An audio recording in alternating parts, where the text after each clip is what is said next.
certains auraient dit, ouais, mais Augustin, normalement, ton POI, il est ici, ta zone d'intérêt. Point of interest. POI, c'est pour point of interest. Mais moi, mon point of interest, il est ici. Donc, c'est la dernière hausse majeure avant le mouvement de baisse. On voit très bien que ça a été tapé. Donc là, je vous avoue qu'il faut chercher des ventes. Mais là, nous sommes en weekly. Moi, je suis plutôt trader intraday, même si je vous recommande de prendre des positions en grande time frame. Cette position que j'ai prise, je l'ai pris en daily 4 heures. Alors là, en revenant en weekly, on voit très bien qu'on est dans la deuxième partie de ce mouvement de correction. Voilà.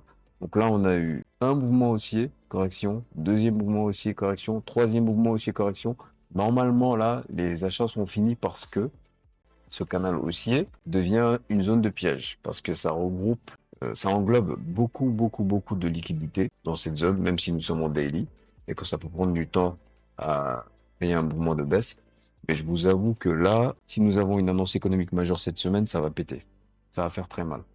Donc, ce canal haussier, il est très clair pour moi. Même si lors de la hausse, il y a eu des zones d'intérêt. Donc là, par exemple, c'est une zone qui avait pris cette liquidité, a servi de point d'intérêt ensuite au prix pour ensuite repartir à la hausse, et ainsi de suite. À chaque fois, ils viennent prendre de la liquidité. Donc là, ils l'ont prise ici et ils sont repartis.